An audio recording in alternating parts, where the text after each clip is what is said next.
السلام عليكم ورحمة الله وبركاته. مرحبا بكم كامل خوتي وأخواتاتي في هذا الفيديو الجديد. وجيتكم اليوم وأنا على بالي مليح باللي بزاف منكم رهم قلقين، رهم متأثرين نفسياً، وبزاف رهم يسقسيوا نفس السؤال كل يوم وكل ساعة. علاش الزيادة ما تخلاتش؟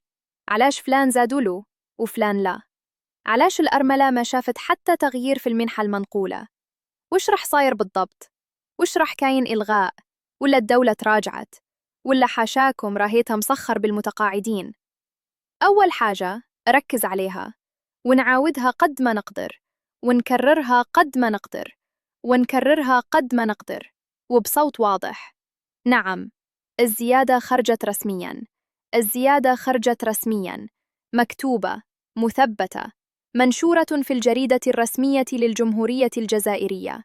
ماشي كلام فيسبوك، ماشي إشاعة، ماشي فيديو يطلع اليوم ويتمحى غدوة. الجريدة الرسمية هي أعلى وثيقة قانونية في البلاد، واللي يخرج فيها رق قرار دولة، ماهوش قرار شخص ولا صفحة ولا قناة. كي الناس تقولك القانون يخرج، بصح التطبيق مشي كيف كيف. صحيح، التطبيق مشي كيف كيف، بصح لازم نفهموا حاجة مهمة بساف.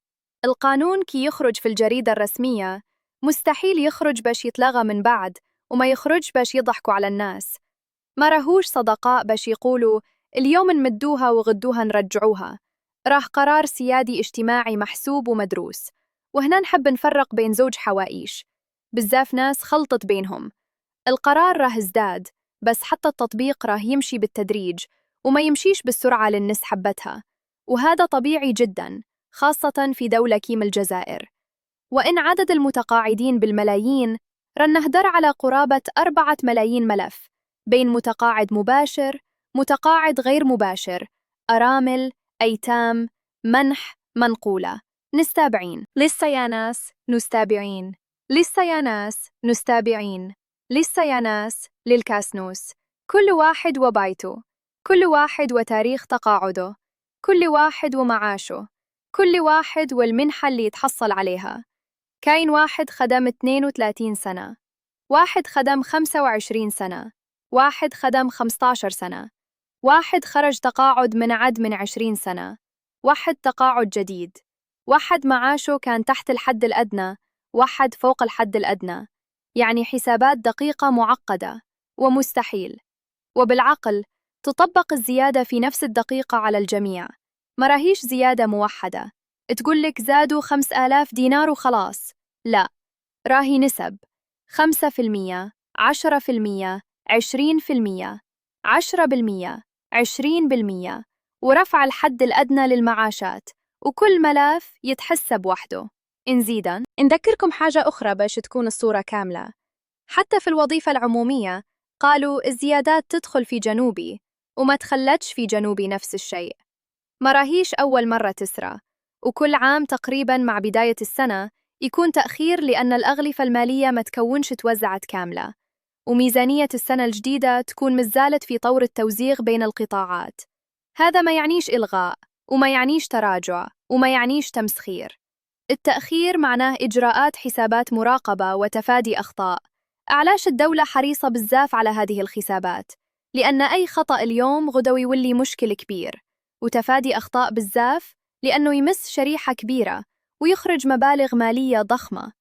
راه قرار اجتماعي جاء بعد سنوات من المعاناة، وبعدما كان المعاش ضعيف التزاف، واليوم راه محمي بقانون وما يهبطش تحت سقف معين.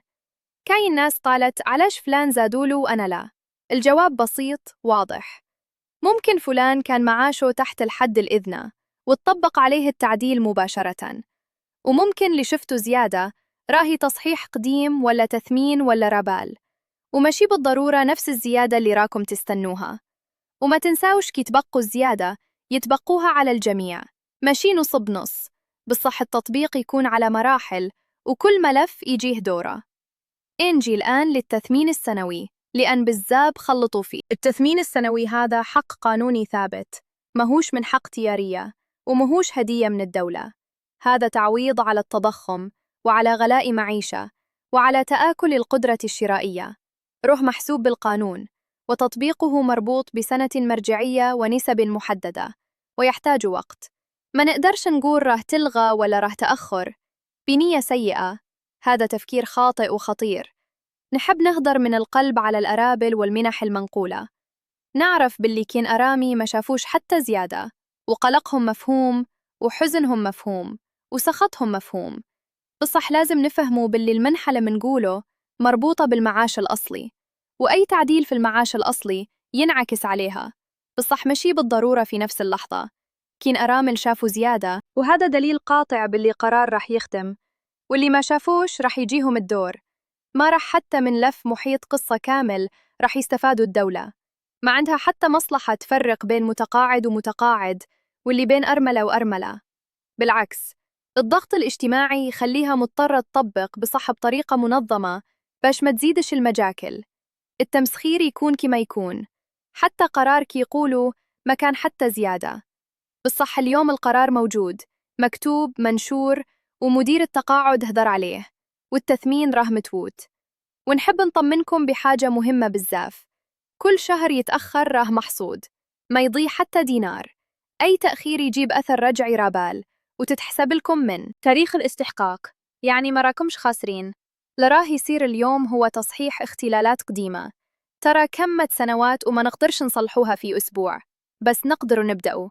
وهذا لرصاير رسالتي من قلبهم: متقاعدين ما تخلوش لي ساعة تتحكم فيكم، ما تخلوش فيديوهات تخويف تسرق لكم أحدكم، كي الناس راهي تستثمر في قلقكم. خليكم على المصدر الرسمي، وخليكم على الكيمة المسؤولة. الزيادة راهي حقيقية. رفع الحد الأدنى عن مطبق التثمين راهو ثابت، والمنح المنقور راح تدخل، والأثر الراجعي مضبون بإذن الله. إذا حبيتوا تكونوا دايما فاهمين وما تكونوش ضحية إشاعة، اشتاقوا في القناة، ديروا لايك باش يوصل الصوت، وخليوا تعليق فيه دعوة خير لكل المتقاعدين. ربي فرج عليكم، وربي ما يضيع حق عبد ولو بعد حين. شكرا على الحسن المتابعة، والسلام عليكم ورحمة الله وبركاته.